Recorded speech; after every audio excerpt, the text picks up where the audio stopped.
Stage پر حضرات علماء کرام ہیں، لیکن آج اگر کوئی نہیں ہے اس اسٹیج میں، آج اگر کوئی نہیں ہے اس محفل میں، جو گزشتہ سال ہم لوگوں کی رہنمائی، ہم لوگوں کی سرپرستی کرنے والے امیر شریعت ثالث والد مکرم حضرت مولانا محمد جلال صاحب نور اللہ مرقدہ نہیں ہیں۔ سب سے پہلے میں اپنے ابا کے لیے آپ سبھی حضرات سے ان کی اس کمی کی جو احساس ہمیں ہو رہا ہے، اس احساس کو مد نظر رکھتے ہوئے میں آپ لوگوں سے گزارش کرتا ہوں کہ دعا فرمائیں کہ اللہ تبارک و تعالی ان کو غریق رحمت عطا فرمائے، جنت الفردوس میں اعلیٰ مقام عطا فرمائے۔ جو ذہن وہ گوپال پور والوں کے لیے، جو ذہن وہ 14 محلے کا، جو ذہن وہ سبلنگ کا، جو ذہن ہم چھوٹے علماء کرام کا بنا کر گئے ہیں، اسی ذہن اور اسی نہج پر ہم سبوں کو کام کرنے کی اللہ تعالیٰ توفیق عطا فرمائے۔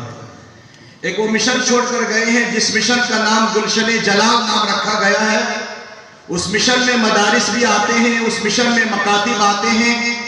والد محترم اپنی زندگی میں 42 مکاتب چلا رہے تھے، اور الحمدللہ جمعیت علماء کے پلیٹ فارم سے لے کر رفاعی خدمات، ان کی انفرادی طور پر بہت ساری خدمات تھی۔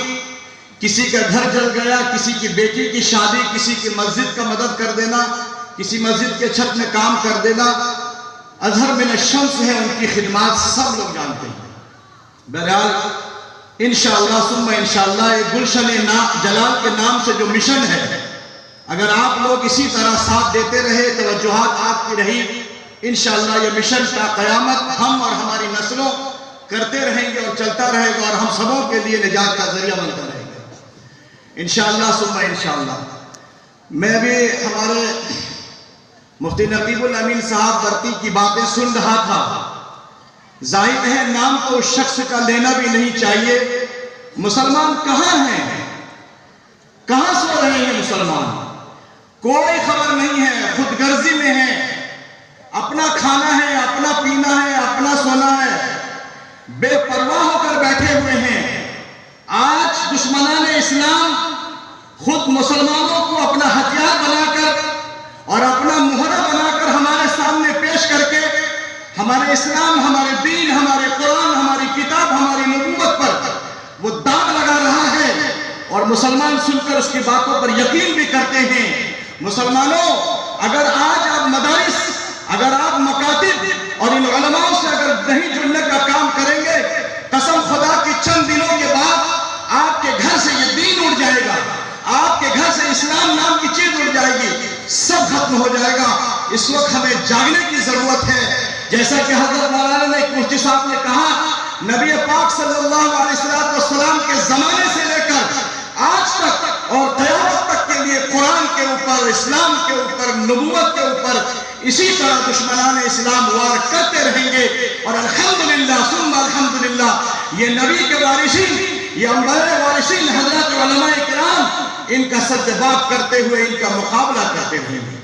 یہی وہ وسیم رضوی ہے جس کا نام لینے کے وقت بھی لا حول 10 بار بھی پڑھنا پڑے اس کو پڑھا جائے گا، جو اپنے آپ کو شیعہ کہتا ہے، اور وہ اکبر شیعہ کا چیئرمین، شیعہ اکبر کا چیئرمین اپنے آپ کو کہتا ہے۔ چند دن پہلے رام جنم بھومی ایک فلم تیار کیا اور اس کی پروڈیوس اپنے آپ کو کیا، جس میں مسلمانوں کو، اسلام کو، مسلمانوں کے نکاح کو، مسلمانوں کے حلال کو غلط انداز پر حلالے کو پیش کر کے مسلمانوں کے اسلام اور مسلمانوں کے قرآن کو بدنام کیا۔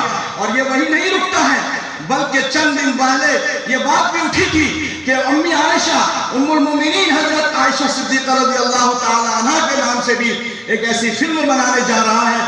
لیکن الحمدللہ ثم الحمدللہ ہماری ایسی تنظیمیں ہیں، جمعیت علماء ایسی باوقار تنظیمیں، ہمارے اکابرین کی یہ تنظیم ہے، مسلم پرسنل لا بورڈ ہے، اور بہت ساری ایسی تنظیمیں اس وقت کھڑی ہوئی۔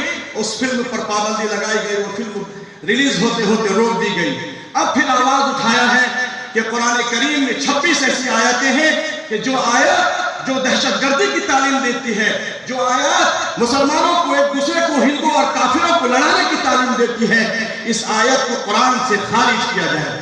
میرے دوستوں اور بزرگوں، اور پھر وہ یہی نہیں اٹکتا ہے، بلکہ وہ یہ کہتا ہے کہ حضرت ابوبکر صدیق، حضرت عمر فاروق اور حضرت عثمان غنی رضی اللہ تعالیٰ عنہ نے قرآن کریم میں یہ اپنے منمانی ان آیتوں کو گھڑا ہے اور ان آیتوں کو شامل کیا ہے۔ میں نے قرآن کریم کی آیت کو شروع میں پیش کی تھی۔ اللہ تبارک و تعالیٰ نے قرآن میں سب سے پہلے اسی وقت چیلنج کیا تھا کہ اگر تمہیں شک ہے، اگر میرے اس قرآن کے نزول میں اگر شک ہے تو جاؤ تم ایک سورہ کو لے آؤ۔ اور پھر یہی نہیں، اللہ تبارک و تعالیٰ دوسری جگہ فرماتا ہے قُلْ لَئِنِ اجْتَمَعَتِ الْإِنسُ وَالْجِنُّ عَلَىٰ أَن يَأْتُوا بِمِثْلِ هَٰذَا الْقُرْآنِ وَلَوْ كَانَ بَعْضُهُمْ لِبَعْضٍ ظَهِيرًا۔ تم انسان اور جناتوں کی ٹیم بنا دو، اگر ایک سورت ایک آیت لے آؤ، چاہے جس کی چاہے مدد کر لو، لیکن نہیں لے آ سکتے۔ جب نبی پاک صلی اللہ علیہ وسلم کی زندگی تھی، حضرات صحابہ تھے، اس وقت اللہ تبارک و تعالیٰ نے قرآن میں چیلنج کیا تھا ایک سورت بھی نہیں لے کے آ سکتے ہو، تو کیا نبی پاک کے جانے کے بعد کوئی ایسی سورت یا کوئی ایسی آیت حضرت ابوبکر صدیق یا حضرت عمر فاروق کوئی لے کے آ سکتے ہیں؟ نہیں۔ قرآن کریم اللہ کا سچا کلام ہے اور وہ کلام 23 سال کی زندگی میں اتاری گئی ہے، اس کلام کو کوئی نہیں چھیڑ سکتا ہے۔ کیوں؟ اسی لیے کہ اللہ نے خود کہا ہے اِنَّا نَحْنُ نَزَّلْنَا الذِّکْرَ وَإِنَّا لَهُ لَحَافِظُونَ، کہ اس کو میں نے نازل کیا ہے اور اس کی حفاظت کی ذمہ داری بھی میری ہے۔ جس کی حفاظت کی ذمہ داری خدا لے لے۔ اللہ نے کہیں توریت کی ذمہ داری نہیں لی تو توریت آج اپنی حالت میں نہیں ہے۔